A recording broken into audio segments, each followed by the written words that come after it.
para ho to answer my question directly, no?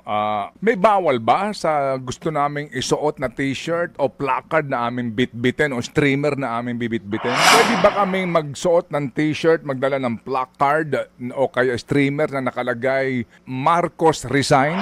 Sa ngayon po ay may mga ilan pong kasama na naniniwala kasi yung pagre-resign all sa ang dulo po nito ay dali muna, na-hijack. Mampaeng, sorry po, kasi gusto ko lang klaruhin to eh. After all, wala naman tayong dapat na itinatago dito kung ano ba ang pepwede at hindi nga pepwede, no? So, kung ako'y magdadala ng Sara Duterte resign, yun lang ang placard ko pwede. Pero dito po kay Marcos resign, to answer my question, bawal. Kung i-refresh ko yung aking placard, gawin kong Marcos managot.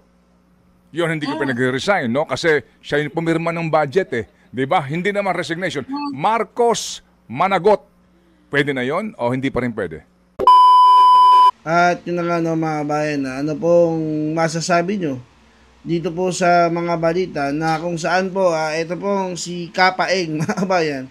Si Kapaeng po, na miyembro ng NPA, mga kabayan, nabuking ni Sir Ted Pailon, mga kabayan. Dahil ito po si Kapaeng ay magsasagawa daw po ng trillion peso rally. Trillion peso rally ba tawag po doon? Magrarally po sila sa November 30, mga kabayan. Dyan sa EDSA.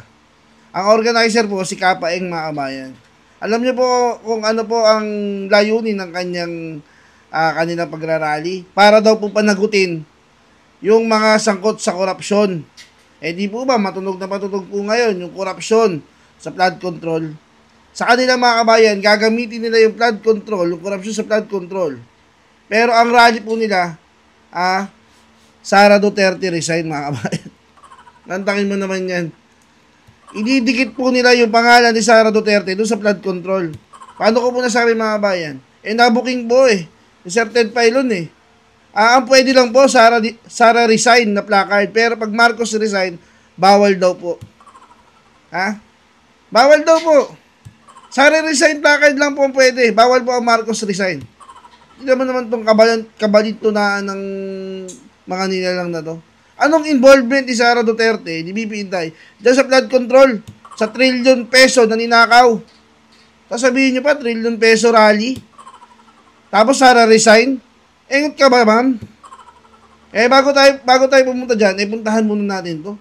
Si Carpio, mga kabayan, tila bagay parang bumabalimbing na rin Kasi mga kabayan, nararamdaman na po nila Nararamdaman na po nila na malapit na pong mag-resign itong si Marcos. At malapit na pong maupo sa pwesto si BP Inday Sara. Ano pong sabi ni Carpio? Ang mauupo daw po, pag nag-resign si Marcos, si Sara Duterte. Dahil yun po yung nasa Constitution. Baka naman, sir, may magalit sa'yo. Baka magalit naman sa'yo si si Jokno, sir. Si Jokno, ang gusto po niya maging Pangulo, si Leni Robredo na hindi naman po nakakuha ng mataas na boto at hindi naman po Vice President. Baka magalit naman sa'yo dyan, sir, yung mga kasama mo dyan sa Pinklawan. Sila Kiko at saka sila, si De Lima. Sir, baka balikan ka niyan, sir, dahil sa sinasabi mong si BP Inday ang magiging Pangulo, Nag-ano lang naman, sir, concern lang naman, kasi di ba kayo, mga Pinklawan kayo, ang gusto nyo, yung rasyonalin ninyo, tae. Di ba? Pag nag-resign ng Pangulo, gusto nyo maupo si Soto. Di ba? Pag nag-resign ng Pangulo, gusto nyo maupo si Leni, na mayor. Diba? Ayaw nyo kay BP Inday Sara ngayon, ikaw na nagsabi, dahil dati kang Chief Justice, under the Constitution, si BP Inday Sara magiging Pangulo. Baka nga balikan ka ng mga kasama mo. At dahil po sa lumalakas na po ang pwersa ni BP Inday, mga kabayan, yung rally po netong mga to, ng mga NPA, nagsama pa po ng mga artista. Ang rally po na dapat, para sa mga, kasi iniiba po nila yung sasabihin nila, hindi, trillion peso rally to para sa, korupsyon sa flood control. Tapos ang isisigaw mo, Sara resign. Kasi ramdam na po nila mga kabayan na talagang malapit na pong maupo si BP Inday eh. Ang isisigaw po nila, Sara resign.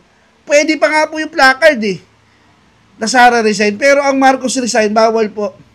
Bawal daw po mag-resign si Marcos. Bakit? Kasi mauupo si Sara eh. Ayaw nga po nitong mga NPA na to kay BP Inday. Bakit? Di ba, noong panahon ni Pangulong Duterte, naubos ang mga NPA.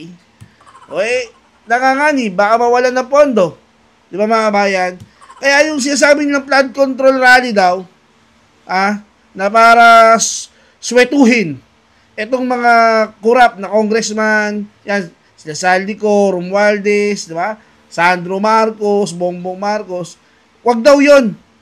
Dapat Sara resign daw. Nakakatawa eh. Ito, panoorin po natin kung paano po nabuking ni Sir Ted Pailon. Ito po si Kapaeng, mga kabayan.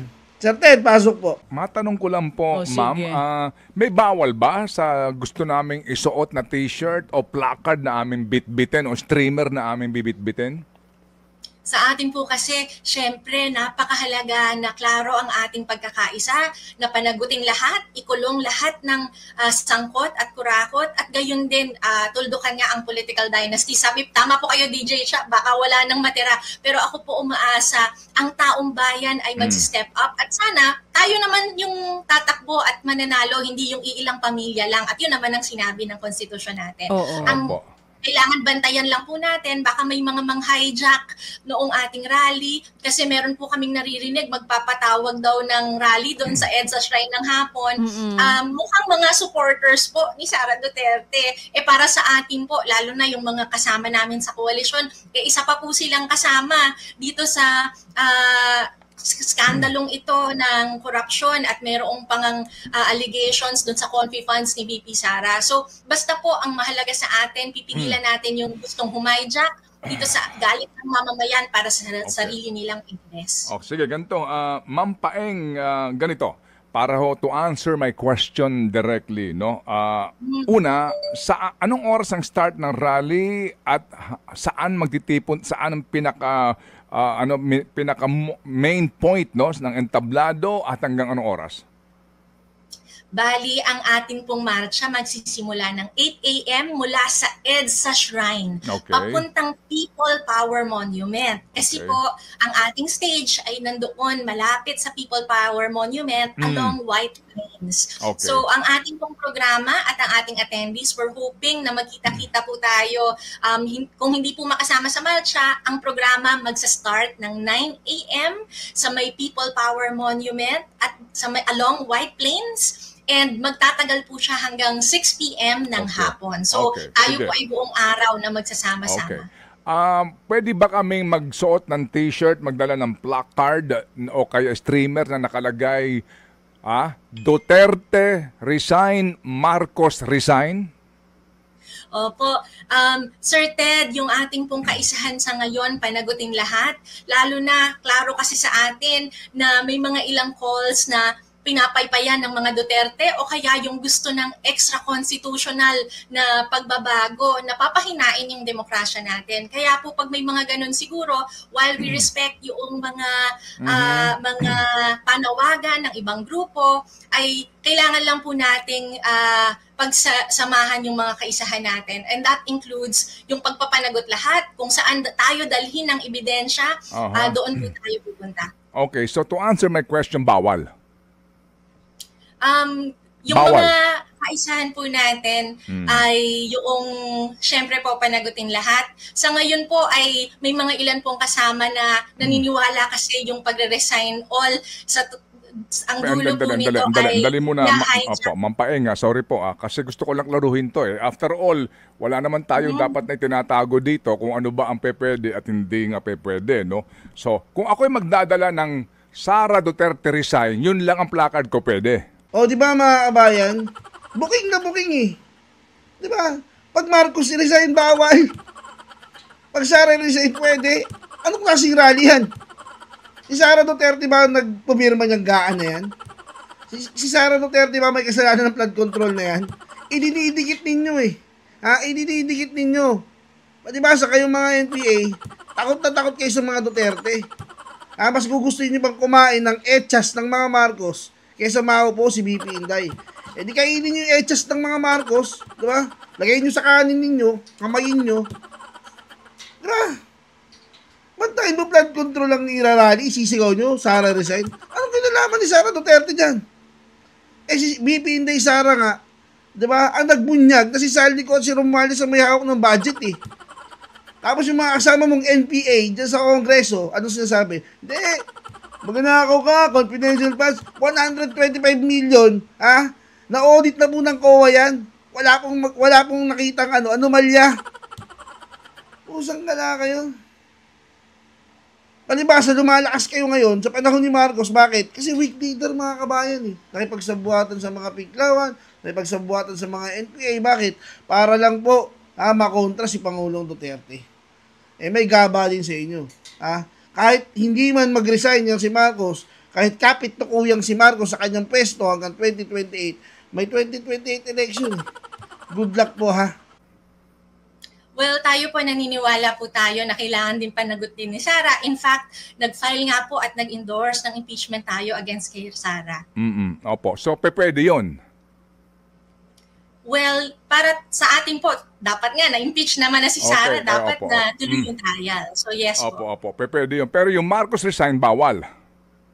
Well, alam po natin at nirerespeto, may mga ilan pong ganun ang panawagan and we respect that po. Pero sa ngayon po, ang mga kasama po natin sa koalisyon ay we will cross the bridge when we get there po. Kung sakali man na the evidence points to that and makita natin in the same manner na nag-file tayo ng impeachment kay Sara Duterte, if the evidence points to another possible complaint na diretso rin sa impeachment para kay Marcos ay hindi po tayo mag-aatubili. Basta yun ang ituro ng ebidensya and yun din po yung mga opening that this crisis provides. Yes ma'am, well said. Ano po, sabi nga po ninyo, no, kasi nga daw po meron ng ebidensya laban kay VP Sara na impeach na siya, hindi lang po natuloy. So, sa usapin po ng VP Sara resign, bukas po ang inyong kaisipan doon. Pero dito po kay Marcos resign, kaninyo, hayaan po muna natin na humantong yung ebidensya hanggang sa kanya pong tanggapan. Ano po ma'am? Ganun po yun, no? Yes, kasi po the same criteria of evidence and gayon din po yung pulso ng mamamayan kasama po natin. Doon po yun po yung pamantayan natin when we filed the impeachment complaint against VP Sara. At gayon din po ang pamantayan na gagamitin natin kay President Marcos if the evidence shows and our coalition is prepared to push the envelope as far as we can para po panagutin din siya. Okay, so Ma'am Paeng, to excite more our viewers po on this particular subject matter, ano po, at yung paglahok nga po sa mga rallying ito, kung i-refresh ko yung aking placard, gawin kong Marcos managot. Yun, hindi ko pinag-resign, no? Kasi siya yung pumirma ng budget, eh. Di ba? Hindi naman resignation. Marcos managot. Pwede na yon o hindi pa rin pwede?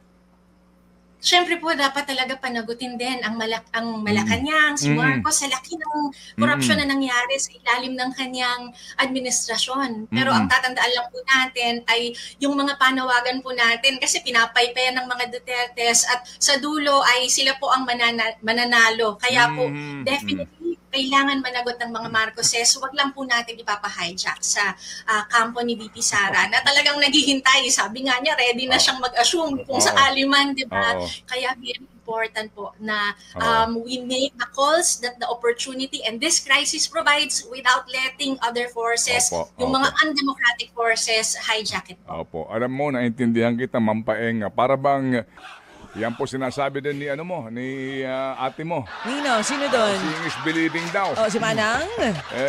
Alam mo, mga ading, seeing is believing. Dito nga po sa sinasabi nila na talagang meron daw ang ganito. May makukulong. Oo, na sino? Oo. Sino? May makukulong bago mag-December. Walang Merry Christmas, yun ang sabi. Meron na daw. Itong ang kahapon, mga kapatid, kung saan yung pong mga sinasabi na mga sapsap o dilis. Ang pinakamataas na posisyon dyan, yung director po ng DPWH sa Mimaropa, na nandidiyan po at kahapon ay nag-plead ng not guilty sa Sandigan Bayan. Nakasuot sila ng kulay dilaw na mga t-shirt na may markang PDL at nakaposas, no? Ang hindi ko alam kasi walang kuha pero mukhang may mga takip sa kamay, so most likely po mga nakaposas. Oo. Kaya ang tinatanong po nung maaga-aga pa lang kahapon yung aking nasakyan na taxi driver, by the way, sa ating winner good morning po sa inyo at abangan namin yung inyong mga padalang na preba para ho natin agad na ma-transmit po ang ating premyo. Ang sinasabi nung aking nasakyan kahapon na taxi driver, kung ganun din daw ba ang touring sa mga proponents kung sakasakali pong sila ay makasuhan at makapaglabas ng arrest warrant laban sa kanila. Anong ibig sabihin? Sorry po, yun daw hubang mga senador o congressman magsusuot din ng kulay dilaw na t-shirt na may markang PDL at meron ding postas na ihaharap sa Sandigan Bayan. At may mugshot din ba na ilalabas? Nang walang mga cover sa mukha. Ayan nga ang tanong natin kay Sec Vince kahapon, di ba? Ang lagay ba, ito bang maliliit lang na isda? Ang gano'n ang dadanasin. Hanggang dyan na lang po mga kabayan ha. At magkita-kita pa po tayo sa ating iba pang mga uploads. Hanggang sa muli, paalam.